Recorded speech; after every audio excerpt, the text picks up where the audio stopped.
What's up, guys? It is October 9th, 2017, time for Q&A. This week, we're back on Facebook again, and I got some really good questions. I liked all the questions anyhow, so some different variety from the norm. Let me set this up here. All right. Okie dokie. Let's see what we have. How do you feel about a routine setup with days where extremely high reps are used, like 30 reps or even 50 reps sets for lagging body parts to force blood volume, or for heavy light intensity balance within a routine? Basically, the applications benefits of extreme high rep training and how to implement for hypertrophy and recovery goals. Okay, so we know that there are a few ways to gain muscle, and we know that I think recent science has showed that we don't necessarily have to train, that lightweights can have some effect. With that being said, we know that progressive overload obviously is a big driver of hypertrophy as well as volume. Now with volume, we're talking volume within a certain poundage. We're not talking volume using 10% of your 1 rep max and weight, not just sitting there and curling a 5-pound dumbbell for 3 days. Because, that's tons of volume, but it's not necessarily what we're after. So where do these high rep sets, where can they be inserted? How can they be inserted? I personally like to use cell swelling work, and that's just additional on, like, for example, I might position some cell swelling work for an opposing muscle group at the end of a leg workout. So we did legs. Well, my arms are lagging, so I'll do cell swelling at the end of arms. It's maybe one set of 100 to 125 reps, maybe, if I can get that high. 2 sets at most, but usually, one set of bis, 1 set of tris, and all we're looking for there is increased capillary density through that really high rep set. Excuse me. But like I said, we're talking more like 100, maybe 75, 100 rep range. I probably wouldn't be a fan of just doing a whole entire workout that was all 30 to 50 rep sets. Yeah, tons of blood volume, you'll get some benefit of the capillary density for sure. It's not as high rep as traditional cell swelling, but you're still going to have that benefit. But at the same time, I feel like that's just cutting into a lot of your recovery ability and a lot of glycogen and a lot of, the raw recovery materials, amino acids, all that stuff, and time that you could be training progressively. So if I were to insert that high rep work, I would probably insert it in the form of cell swelling, starting with at least weak muscle, muscle parts that 1 or 2 times a week at least, and you could work clear up to daily if your schedule allows it, or if your recovery is good enough, because those really high rep 100 rep sets aren't really going to make you sore necessarily. They'll blow up the muscle for sure quick, and it'll be pretty painful when you do it, but it's not really going to leave you with a lot of tissue breakdown. So recovery is really easy, and if anything, one could argue, well, it's probably going to aid in recovery because of that extra blood volume. So that's kind of my take on it. I probably wouldn't necessarily do the whole entire workout of just nothing but high reps. All right, next one. Thoughts on massage during peak week, good idea or too much damage? Normally I tell people, if they're going to get any kind of deep tissue work, any kind of intense work, do it about a week out, maybe 5 days out at the most, just so there's not any inflammation and any damage sticking around from that. Obviously there's some benefits as far as like opening you up in areas, helping you pose, so it's a good thing, but at the same time, too close could cause some water retention or inflammation in the area, and I wouldn't necessarily want to risk it. A light massage, something relaxation, or just a little bit of things like foam rolling or something, I don't really see any issue with that. I've never really seen any problem with it or cause any problems, but any really intense work, I would probably save that for about 5 to 7 days out. During a period of digestive issues, would switching to a liquid-only diet for a few days help? If so, what would you recommend consuming as food sources? Ooh, okay. I mean, potentially it could, but if, let's say, if I didn't have any idea, if it's something that, a GI issue that compounded really quickly and I had no idea what it was, and I just needed to get this person relief quick and then kind of figure out what it is after that, I would probably start with a fast. I'd probably start with like a, at least like a 16-hour, maybe even 24-hour fast, just to let everything clear out, let any GI inflammation clear out, let the person feel better quickly, and then start introducing safe foods, hypoallergenic foods, getting rid of all the potential culprits out of the diet, and then kind of reassessing. As far as the liquid goes, yes and no. I could see benefit in this. I have done this actually, believe it or not. I've done this in a situation where the person just absolutely had to get the calories in. We had no choice. It was actually peaking for a show using shakes and carb powder. It made it work, but it wasn't obviously ideal. The only issue with the liquid is, well, the bowels, obviously you don't have any waste, so if there's anything left over and you can't form a full bowel, I mean, that's kind of a pain. Just the fact that you're going to be probably really, really hungry. And then outside of that, I mean, if you can use food sources that agree with you, then, I mean, it's definitely something that's worth a shot. If you wanted to go fast, then liquid, then food. With the liquid, that's tricky because if we're looking at typical sources, something like dairy might not necessarily be the best option if you're having GI issues, depending on what it's from. So introducing a whey shake could be, hit or miss. Whey isolate obviously would probably be a safe bet, or some kind of vegetarian protein, dairy-free protein. You can use things like greens powders to get a little bit extra fiber in, some different nutrients, oils for fats. Though if there's any kind of major GI issue, I'd probably stick to faster digesting oils, so something like coconut oil or just straight MCT oil. That's going to move through pretty quick and not really slow anything down too much. Outside of that, it's really hard for me to say because it's totally going to depend on what's going on with the person, and whether what I can reintroduce would really depend on what's causing them problems in the first place. But I think that kind of gives you an idea of how I would do it if I were to do it. Excuse my cough too, guys. I don't know what's going on, cold or allergies or something. I can't tell. Which would you rather be? An unhappy human or a happy cat? Well, I said that question's really easy, obviously. I would totally be a happy cat. I'd probably be an unhappy cat before an unhappy human. Though I don't really know many unhappy cats that I'm aware of. I'm sure there are some, but mine aren't that I'm aware of. So he re-asks the question, okay, then can animals reason? That's a good question.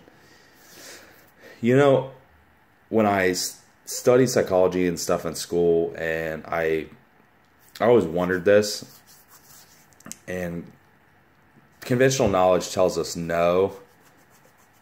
They're instinctual, and I mean humans are instinctual too in all reality. I mean, for the most part, the difference is we initiate the situation with instinct, or that's the first thing that comes into our head, but we can stop and reevaluate and detach the emotion and think about it, think about something rationally, or we have the capability to do that. That's not to say that everyone does that, but it's easier said than done in certain situations. But, animals, just like I said, conventional wisdom would say no.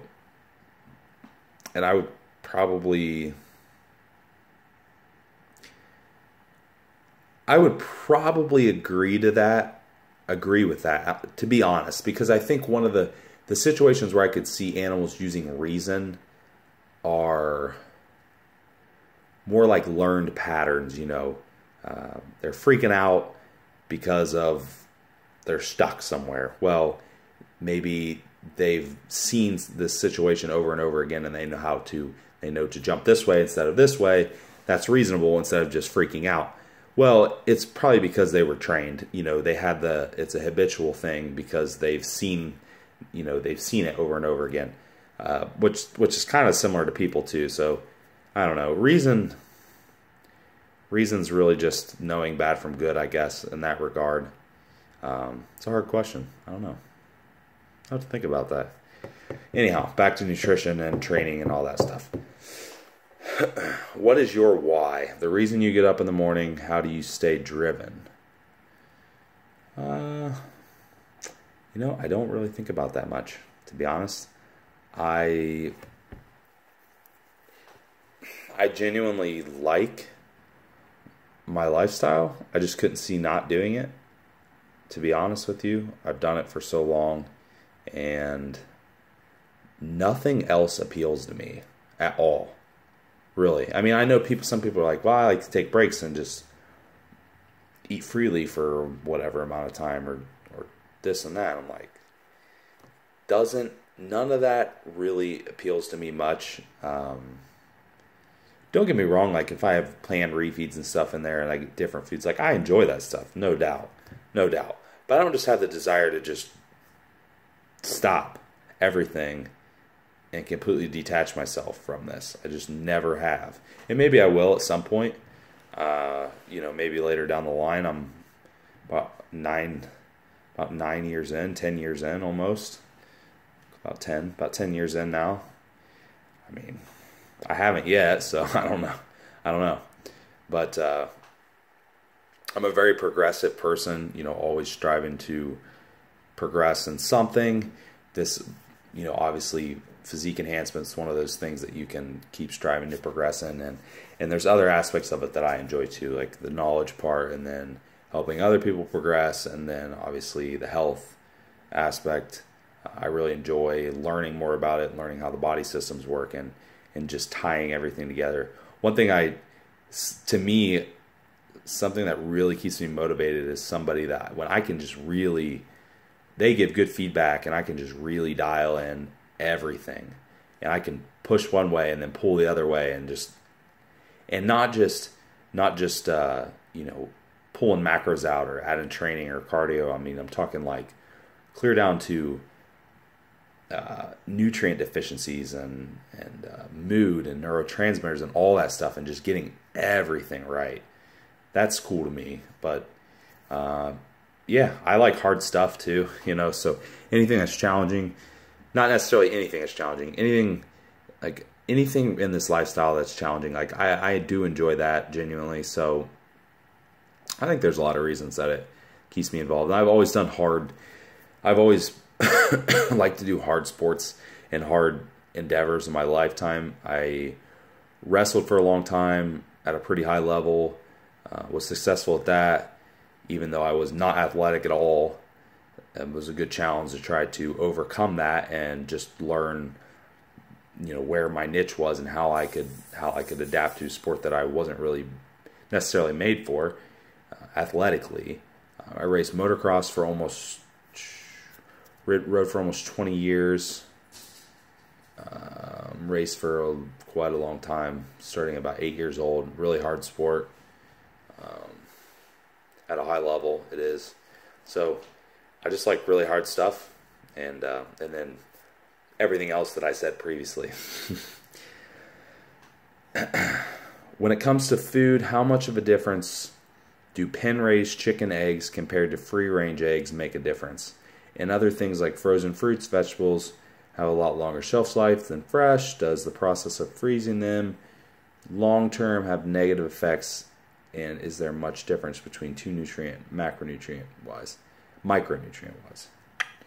Okay, so the egg question is a little different than the produce question. Pen-raised compared to free-range. Okay, for the term free-range is kind of loose. I'm not sure what it's like in other countries, but here it's kind of a loose term. They still are pretty confined, and it doesn't necessarily mean that their diet is that much better. A lot of times they'll say vegetarian fed, which they might be fed which could be a little bit better because they might be fed like a vegetarian diet that's high in omega-3s if it's an omega-3 egg. So they're typically getting things like flax, flax seeds, and that's not as good of omega-3 source as like a fish source, but it's still, there's still some conversion to you're still going to get some DHA, some EPA. It's just there's conversion step. But anyhow, if you really want a difference in the eggs, I would look at pasture eggs. So those are actually chickens that are just out in the pasture. It's like just like a grass-fed beef that literally just ranges. It's not grass-fed beef that gets fed and ranges. It's just all range, all out on the range, all pastured, 100%. And they do cost more, but the eggs, the nutrient profile is legitimately higher quality at that point. And even then, it's not. Even then, it's not like super expensive. You can get the super cheap eggs for I don't know, $1.50. Where it just depends on where you go. You might be looking at a few bucks this way with pasture, maybe even a little bit more. But just depends on how many eggs you're eating, I guess. It's still not necessarily a really expensive food as a whole, but yeah, if you really want a different nutrient profile, pastured would be the way to go, or at least an omega-3 egg that has a higher omega-3 content. And then as far as like the fruits and vegetables, most of it's is typically a flash freezing process that's just really quick, preserves nutrients. Unless something's changed, everything, I did study food science and stuff, and like a little bit of that side of things as far as like restaurants and all that, food service and stuff like that in school. Not a ton, but some. And this was something that was interesting to me, of course, this preserving micronutrients. So no, the freezing process is fine. It's perfectly fine. I don't see any problem with it. All right, one more. And do you think IGF Des or PEG MGF have a use in bodybuilding, or are you not a fan? Okay, so IGF Des and PEG MGF. Well, most people know what IGF Des is. It's the IGF peptide, the Des version. You have the LR3 version, the longer acting. Des is quick acting, and there's always a huge argument over whether it's real IGF. No, it's not IGF, as in the whole IGF molecule, like Increlix, like the prescription IGF that costs $1 bajillion. That's not what it is, and no one should expect that. IGF Des though and LR3 do have pretty noticeable nutrient partitioning effects, and most people notice that, and most people see that. So to me, that's obviously, in my eyes, that's obviously serving some benefit.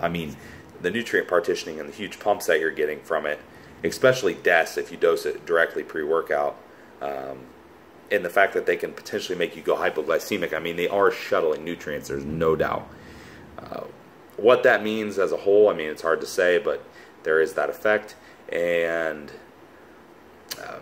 whether it actually is going to impact serum IGF levels to an extent that will have much lasting effect other than partitioning, it's hard to say. I don't think there's any definitive evidence other than just experience from people. PEG MGF. MGF is mechano growth factor.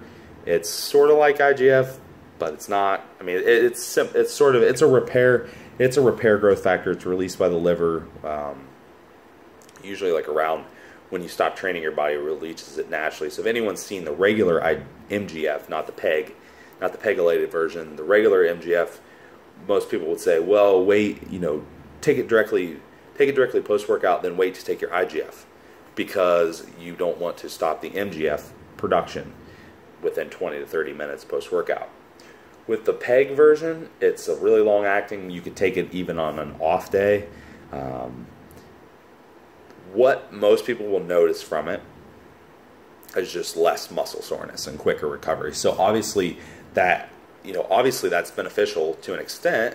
If you're enhancing recovery and you can train more, train harder, well, then there's obvious benefit to that. Now the thing is, though, when you start, at least in my eyes, for most people, when you start, recovery gets that fast. You know, you have PEG MGF, you have people with that are enhanced, and all this stuff that speeds up protein synthesis and everything.